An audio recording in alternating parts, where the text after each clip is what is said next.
Yo fam, Strat here from Strategic Audio, back with another brand new music production video. Today we're keeping it real simple.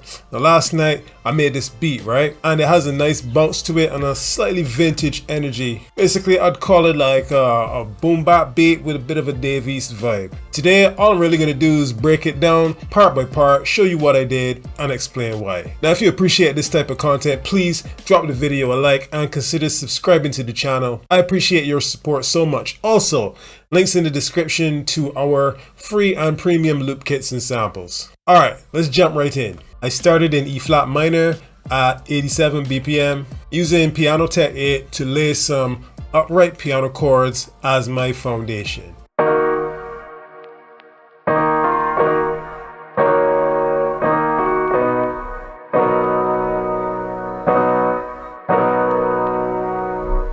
So this progression is super simple. It's basically just E flat minor to E flat minor 7 down to B major to B major 7. There is some slight melodic improvisation here and here, basically just to give it some movement and character. Also, the switching back and forth between the staccato style to a more sustained legato style gives the progression a bit of dynamic energy.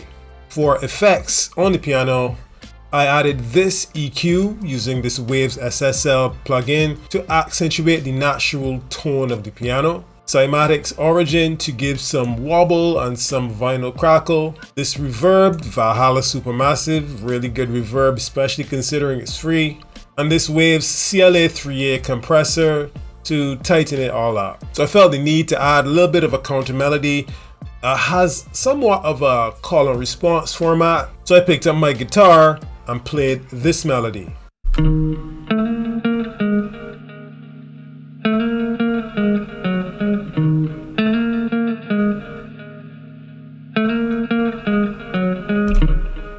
For the effects on the guitar, I added this simple EQ using one of the stock EQs in FL Studio, the Parametric EQ2, which is a very powerful EQ by the way. These cuts and boosts are just to remove some of the mud and carve a space out in this 1000 Hertz range where the piano normally sits, and then kind of accentuate some of the highs in the guitar. I copied the reverb from the piano, then I added this free amp from Blue Cats. This is a very powerful amp, I use it on all of my guitar parts. So I added Waves H delay, which is my favorite all-time delay plugin, just to give the guitar a subtle bit of extra bounce in the background. And again, to tighten it up, Waves CLA 3A compressor.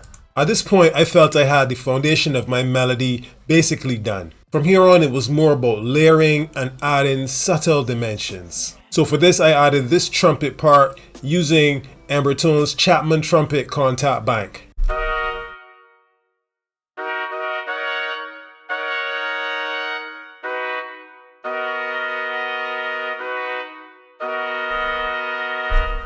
So it's basically just the same chords as the piano. However, I added these inversions to give it a bit of a different melodic focus. So for example, at the top here, this D sharp or E flat note was actually down here. Just brought it up an octave. For this one, I left it exactly the way it was at the beginning, but for the second one, I brought that one up an octave. And here, I brought these up an octave. They were originally here. This is the third note in this chord, just brought it up an octave. So here and here, I brought the root note up an octave. The root note, of course, here is B because this is a B major chord, right? And instead of doing that here, I inverted the third note in the chord once again. Inversions are great because they can allow the same chord to have two very different energies in two different places.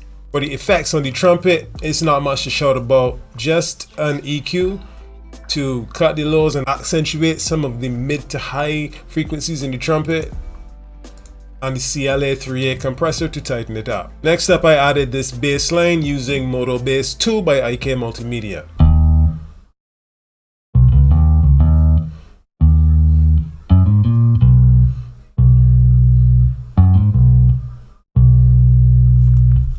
Now this sounds maybe a bit more complex than it is. I like my bass lines to have a bit of melody and not just act as if it were a pad. I also like to imagine what an actual bass player might do to try to make it more interesting. Essentially, all I'm really doing is following the root notes of the chords, but adding these transitional melodic parts in between certain main areas. Again, for the effects on the bass, very simple. Fruity Parametric EQ2 just to boost some of the more rich tone of the bass. The simple fruity bass boost, also a stock plugin to give it a bit more body. This fruity limiter is acting as a sidechain compressor so that when the kick hits, the bass ducks a bit, and the CLA 3A once again to tighten it all up. So next I thought a nice background vocal vibe could work for this composition. So I went to my go-to vocal preset in Omnisphere and played this melody.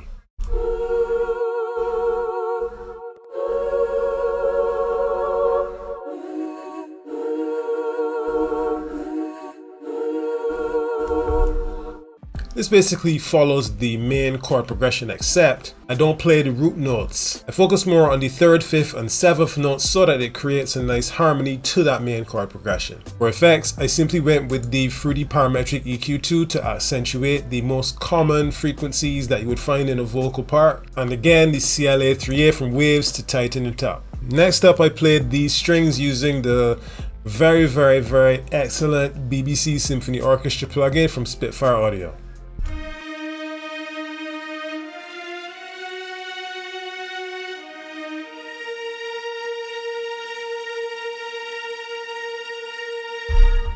So this was literally just me freestyling within the scale, nothing much more to explain about this. In terms of effects on the strings, I have here the standard stock Fruity Parametric EQ2 as I've been using for most of these parts, just to accentuate the highs on the strings and carve out some room so the other instruments would be able to, stand out as we're layering a lot of things. Subtle stock reverb. Actually, this probably wasn't even necessary because the Spitfire Audio plugin comes with a really nice reverb built in. And again, CLA 3A compressor from Waves to tighten it up. Now for the final melodic part, I grabbed Analog Lab and played the same melody that I played with the guitar using a glockenspiel.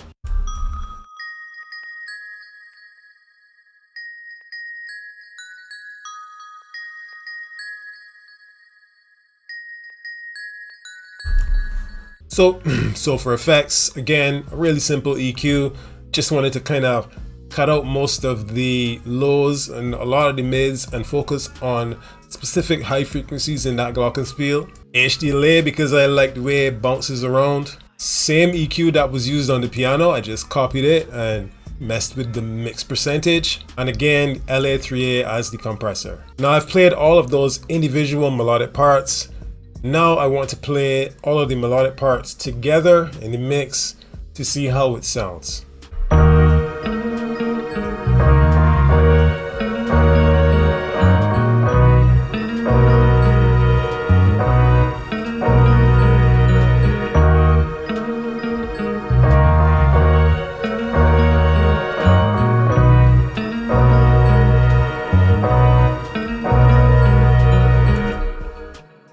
Now with the melody done, of course, I had to add some drums, and I went with, fairly simple boom bap inspired drums. So here's a breakdown of the drum pattern, piece by piece.